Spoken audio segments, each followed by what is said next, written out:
In this video, traders, we're talking about lagging indicators and why the fact that they are lagging is actually beneficial rather than a hindrance. Stay tuned.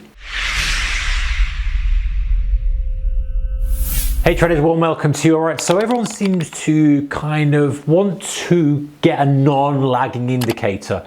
You know, people say, oh, it's lagging too much, it's a non-lagging indicator, non-lagging moving average and all this kind of stuff.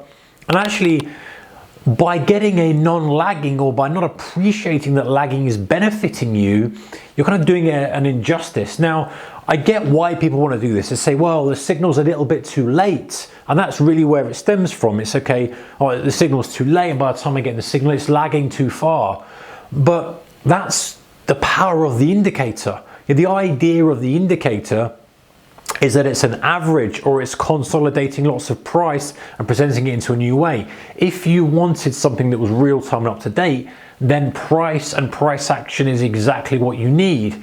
The indicators and indicators in general should be used as a way to frame the trade, a way to reference where price has been and potentially what it could do. Now, this video, guys, is sponsored by our channel sponsor. There's a link to them in the description below if you want to go and check them out. We're going to learn, hit the screens in a moment, look at their CTrader platform. They also have MT4, MT5, variety of markets, different jurisdictions, a demo account. You can check out a demo account and then switch over to a live. Go and have a look on the website, guys, if you're interested in switching brokers. If your broker hasn't been up to scratch the recent volatility, or you just fancy an additional broker as a backup, there's a link in the description below to Pepperstone.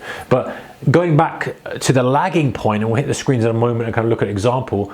The reason they're lagging is because they're using multiples of price and taking average and moving average, stochastic, the range, etc. But that's the benefit.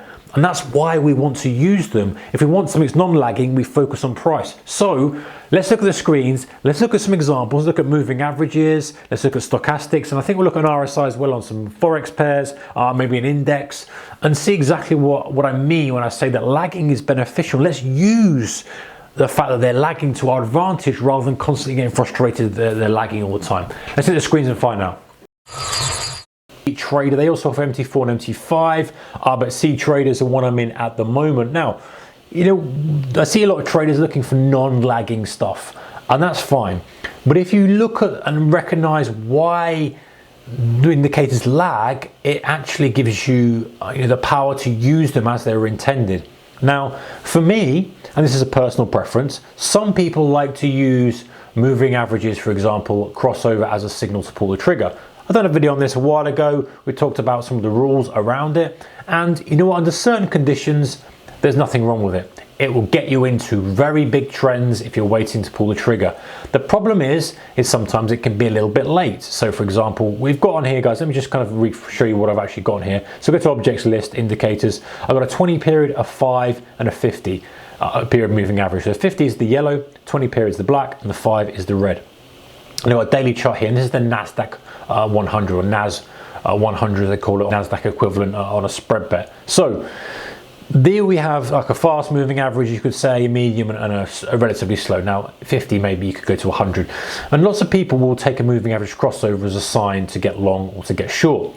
Now the problem you have with that is that the wider out you go, so if you're crossing, let's say you're 20 and you're 50, you're going to get signals, but they're going to take a long time to come. So example, we got a signal to go short that was over half of the move down the coronavirus, and then eventually you got a signal to go back in long, and actually it ended up being a loss because by the time it done that and retraced, it was back up. And that tends to be the problem when you've got short-term reversals, or you've got a lot of that market continuation, and what that market kind of chop, if you like, you'll get chopped up by it. However, now and then you get on a home run, and there's no secret the last kind of few months have been very, very strong for tech when I'm filming this. And when you get the 20 period crossing over you're 50 and you get a trigger there, you're in for the ride, and regardless of what happens now, wherever the cross may be, you're going to be in profit. So, but I think that's a separate thing, and I think that's where the trouble is when people are looking for non-lagging, is they see this delay in entry and go, oh, I wish I could have got alerted a little bit earlier. So maybe they start to do the 5 crossing the 50, and of course, you're going to get that quite, 5 crossing the 20, should I say, or the 50, or whatever it is. then you might get that a lot of time. When you go into a range bound condition, if we go back and find it, you're going to get this, look, plenty of times where it crosses, and you're going to get a false signal. So that doesn't work either.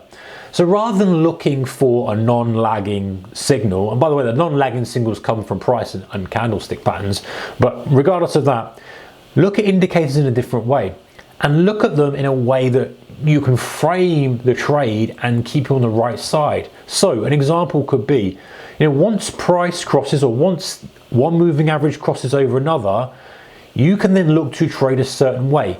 Let me give you an example. So if the 5 period crossed over the 20 period, so the red crossing over the black line here, you might say this is a short-term reversal. I can trade aggressive moves in the direction of the trend, and I can also look for potential reversals if we're just kind of oscillating around. So I've got some rules there. However, what I will not do yet, this is all hypothetical, guys, by the way, you can make your own rules up and adjust them. I won't look for home runs until the 20 period crosses the 50.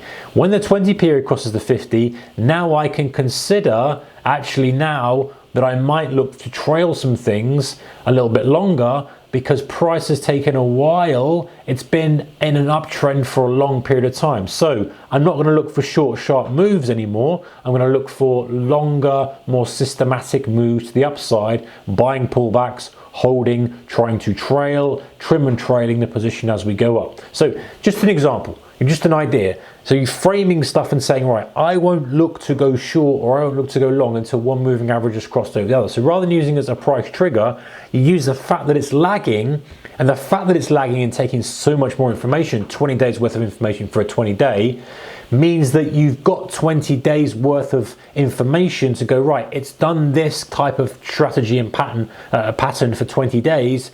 I can consider that if it's going to continue, I've given it enough time. It's not a flash in the pan. It's not a nothing move. I can see its persistency of trend. Let me now trade accordingly with persistency of trend. Another example would be, you see many crossovers, in which case you go, right, rather than saying, oh, it's so annoying, it's frustrating, I'm getting such a late signal for the crossover, see the fact that you're getting many crossovers and such a choppy moving average, and one's above the other, and you haven't got anything clean like this, where you've got in a clean trend, you've got the short period moving average is much higher than it goes in sequence, so you've always going to get them one above the other. When you're in a choppy environment, you're going to get this back and forth. If you see this, say to yourself, I will only trade mean reversion. So utilize the fact that it's lagging to give you the structure to say there's a mean reversion environment. I only want to trade fading extreme moves, fading highs that break out and fail, fading wicks, probes to lows, that kind of stuff. And if we look at something like a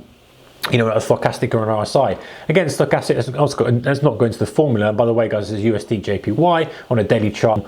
We're looking for the slightly lagging aspect of stochastics to give us things like a divergence, to give us things like the crossover, the percentage K crossing over. This is the power of it. And rather than saying, oh, you know what, it's giving us a late signal. Now, by the way, stochastics are slightly different, because the way that they calculate things, they take the number that you've got set in your stochastic settings. They're going to look back that period and see where the price is in reference to that range. So if you've got a daily and you've got 20, it's going to look back 20 periods and say, okay, where's the price relative to that, and give you a kind of a display on your stochastics part of the chart according to what number is spit out from the formula. And I don't go into detail about that, it's almost not important. But what is important is when you start to see things like that you wouldn't see in price normally. Things like price divergence is a great one. You've got price divergence. Pushed up here, new highs in stochastics, pushes up to new highs, didn't get it, and you're only getting this because this is lagging, because it's taking 20 days worth of data in this setting, and you go, right, well, there's a potential divergence there. And again, we're not using it as a signal, we're using it as a framework, and say, hey, because it's slightly lagging, because it's behind the curve, because it's taking X amount of data, depending on what the setting is, it's giving me a better reference as to the feel of the market over that period. And if the feel of the market over that period is we aren't getting to the same type of highs, even though price is kind of creeping up to high, maybe I need to be aware that I'm not going to buy the next pullback. maybe I need to start and trim some longs. Maybe if I'm feeling extra aggressive, I'm going to hit some shorts. Same with the kind of RSI thing, guys. You know, anything we've got an oscillator, CCI, RSI, anything lagging. Moving averages are the best example because they are the easiest way to picture how it's lagging, you know, because you're just looking at an average of price. But the kind of summary of this, guys, is to, you know, recognize what the indicator is there for. You know, let's not try to make it something it's not. Nothing, no moving average is going to give you the holy grail. But what they can do is they can give you an idea and a different viewpoint to what is happening than just price. You can say, well, where are we compared to the last 20 days? Where are we compared to the last 50 days? And that might not be important for you if you're a day trader, but it's certainly important for the higher time frame players. And then using it as a structure and a framework rather than a signal. So the fact that it's lagging, we can use a framework and go, okay, now of course this is the holy grail. Can we get caught out with this? Yes, we can. But we can then say, right, we're in a trending environment because the 5's been above the 20 for X number of days, the 20's been above the 50, whatever it is. So I'm only going to align with pullbacks long until I see X, or I'm only going to align with mean reversion while we're chopping until I see Y.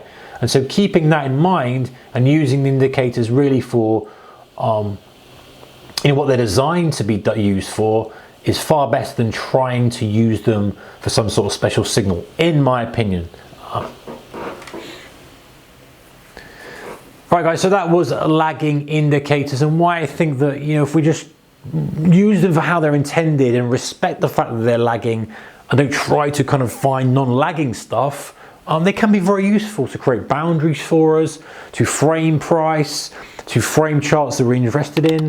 When we're scanning for charts as well, if we're not specifically focused on one pair or one market, we can scan through and go, right, well, that ticks my attributes, that ticks my attributes, and use indicators as a filtering process. So very, very powerful if used in the right conditions. Take care, guys. Don't forget to check out our channel sponsor